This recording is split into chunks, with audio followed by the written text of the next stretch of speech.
கேரளால உள்ள கொச்சி மாநிலத்துல நடுக்காவூர் பக்கத்துல இருக்க திப்பித்திரா பகுதியில பிரேம்குமார், வித்யா 2 பேருமே சந்தோஷமா வாழ்ந்துட்டு இருந்தாங்க. பிரேம்குமாருக்கு வயது 40, வித்யாவுக்கு வயது 48. இவங்க 2 பேருக்குமே இது 2வது மேரேஜ். பிரேம்குமாருக்கு டைவர்ஸ் ஆயிடுச்சு, வித்யாவுக்கும் டைவர்ஸ் ஆயிடுச்சு. வித்யா வந்து தன்னுடைய 2 குழந்தைகளையும் வந்து அவங்களுடைய கணவர்கிட்டயே விட்டுட்டு இவங்ககிட்ட வந்து வந்துட்டாங்க. 2 பேருமே சந்தோஷமா வாழ்றாங்க. திட்டத்தட்ட தங்களுடைய திருமண வாழ்க்கையை வந்து 10 வருடத்துக்கு மேல கடந்து வந்து போய்கிட்டு இருக்காங்க. இவங்களுக்கு வந்து குழந்தை இல்ல. இப்ப 2 பேருமே காதலித்து தான் திருமணம் செஞ்சிருக்காங்க.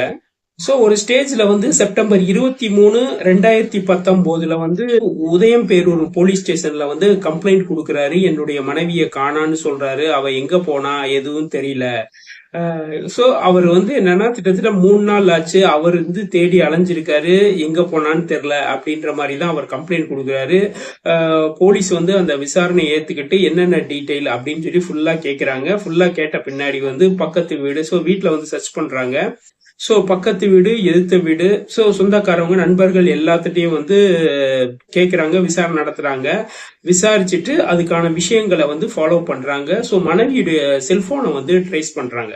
மனைவியோட செல்போன் என்னன்னா ஆக்டிவா இருக்கு. அவங்க வந்து என்னன்னா போன் அடிச்சா போன் வந்து எடுக்க மாட்டாங்க, ரிங்கு மட்டும் போகுது. ஆனா செல்லு வந்து ஆக்டிவா இருக்கு. இந்த செல்லை வந்து ஃபாலோ பண்ணி வந்து போலீஸ் போறாங்க.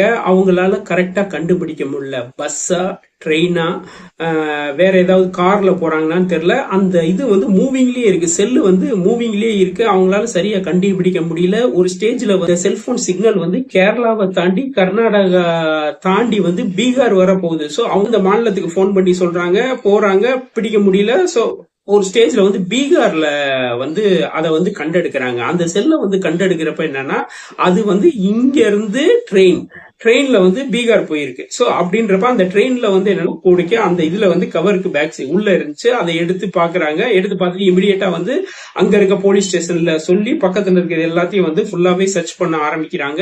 சோ அவங்களால கண்டுபிடிக்க முடியல. போலீஸ் இந்த ஸ்டேஜ்ல அவங்களுக்கு அடுத்த கேஸ் வரப்ப இந்த ஸ்டேஜோட தன்மை வந்து குறைஞ்சு குறைஞ்சு ஒரு ஸ்டேஜ்ல வந்து அப்படியே ஒரு பெட்டிங் கேஸாவே போயிருது.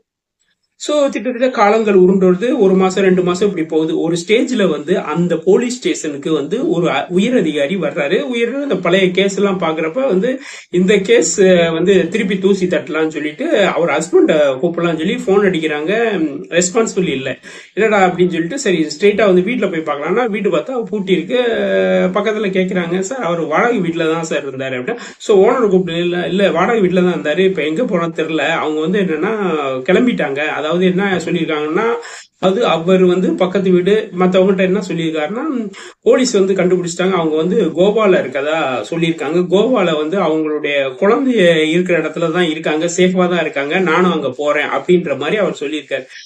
என்னடா போலீஸ் சொன்னதா இவன் வந்து உட்டாலக்கடி மாத்தி சொல்லியிருக்கான் அப்படின்ட்டு வந்து இந்த பிரேம்குமாரை வந்து தேட ஆரம்பிக்கிறாங்க. பிரேம்குமாரோட நம்பரை வந்து ட்ரேஸ் பண்றாங்க. ஒரு 2 நாள்லயே வந்து பிரேம்குமாரை வந்து வேற ஊர்ல வந்து ட்ரேஸ் பண்ணி பிடிக்கிறாங்க. சோ அப்படி பிடிக்கிறப்ப வந்து பிரேம்குமார் வந்து சுனிதா தேவின்ற ஒரு பெண்ணு கூட வந்து வாழ்ந்துகிட்டு இருக்காரு. சோ அப்ப விசாரிக்கிறப்ப வந்து 2 பேர்த்தையும் அழைச்சிட்டு வந்து விசாரிக்கிறப்ப என்ன பிரச்சனை, என்ன ஃபுல் டீட்டெயில சொல்லுங்க அப்படின்னா, ஏன் வந்து இப்படி மாத்தி சொன்னீங்க அப்படின்றப்ப வந்து அவர் வந்து முழிக்கிறாரு. ஏன்னா அவர் வந்து என்னன்னா தப்பிச்சிட்டோன்னு வந்து நினைச்சாரு. ஆனா வந்து சில விஷயங்களால வந்து விஷயம் வந்து ரொம்ப சீரியஸ் ஆச்சு. அவர் வந்து கொஞ்சம் அப்படி இப்படின்றாங்க. 2 பேத்துக்கு வந்து போலீஸ் ட்ரீட்மெண்ட் கொடுக்குறாங்க. சுனிதா தேவி வந்து உண்மையை சொல்றாங்க. சுனிதா தேவி என்ன சொல்றாங்கன்னா, அவங்க வந்து என்னன்னா இந்த சுனிதா தேவியும் பிரேம்குமாரும் வந்து சின்ன வயதுல இருந்து பாலிய நண்பர்கள், ஸ்கூல் ஃப்ரெண்ட்ஸ். சோ இந்த ஸ்கூல் ஃப்ரெண்ட்ஸ் மாதிரி வந்து காலேஜ் ஃப்ரெண்ட்ஸ் ஆகுது. இவங்க 2 பேரும் ஒவ்வொருத்தரும் வந்து ஒரு காதல் பண்ணியிருக்காங்க. சோ அதுக்கடுத்து வந்து பாத்தீங்கன்னா இந்த சுனிதா தேவின்றது வந்து கேரளால கல்யாணம் கொடுத்து அங்க செட்டில் ஆகிறாங்க.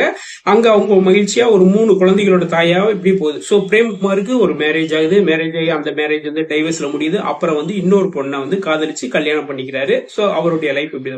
சோ இவங்க 2 பேரும் வந்து என்னன்னா கூல், அதாவது பள்ளி கூல் மீட்னுவாங்கல்ல, கெட் டுகெதர்னுவாங்கல்ல. சோ அந்த மீட்ல வந்து ரெண்டு பேரும் சந்திக்கிறாங்க. சோ சந்திச்சோன்னா அவங்களுக்கு பழைய நினைவுகள்லாம் வந்து இமிடியேட்டா அவங்களுக்குள்ள ஒரு ஃபயர் பத்திக்கிறது. அது வந்து என்னன்னா கொஞ்சம் கொஞ்சமா ரெண்டு பேரும் வந்து போன் நம்பரை மாத்திக்கிறாங்க. சோ ரெண்டு பேரும் தங்களுக்குள்ள பரிமாறிக்கிறாங்க. அது ஒரு கள்ளக்காதலா மாறுது. சோ அவங்க ரெண்டு பேரும் என்னன்னா இந்த விஷயம் வந்து மெதுவா வந்து பிரேம்குமாரோட மனைவி, காணாமல் போன மனைவிக்கு வந்து, அதாவது உயிரோட இருந்தப்ப வந்து தெரியுது. என்னது, அவர் ஸ்கூல் ஃபங்க்ஷன் போனோம்னா அடுத்து வந்து இவருடைய நடவடிக்கை எல்லாம் மாறுது. திடீர்னு போறாரு, நைட் வர மாட்டாரு. சோ என்ன பிரச்சனை அப்படின்னு சொல்லி இவங்க வந்து பிரேம் குமாருடைய மனைவி வித்யா, சோ அவங்க வந்து இவங்களை போட்டு டார்ச்சர் பண்றாங்க. ஒரு தொணன்னு இருக்காங்க. ஒரு மாதிரி ஒரு அன்ஈசியாவே போய்கிட்டு இருக்கு. இதுக்கு நர்ஸ் சுனிதா தேவி, இங்க வந்து வித்யா.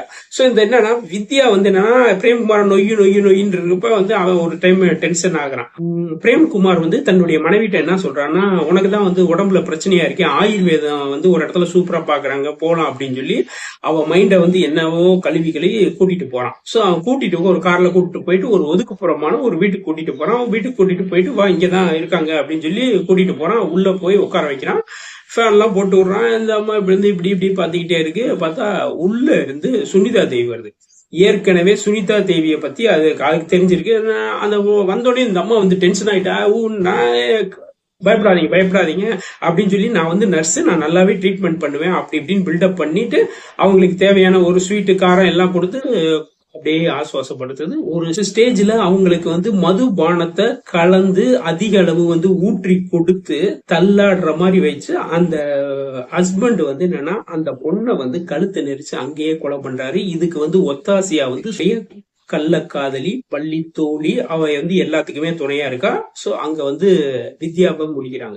சோ வித்யாவை முடிச்சோன்னு வந்து இந்த பாடியை வந்து எப்படி டிஸ்போஸ் பண்ணுன்ற விஷயம் வந்து அவங்களுக்கு ஒரு பிரச்சனையா இருக்கு. சோ அவங்க என்னன்னா ஒரு பிளான் பண்றாங்க. சோ பாடியை வந்து வாட்டரை தாண்டி வந்து எங்கேயாவது போட்டுருவோம்.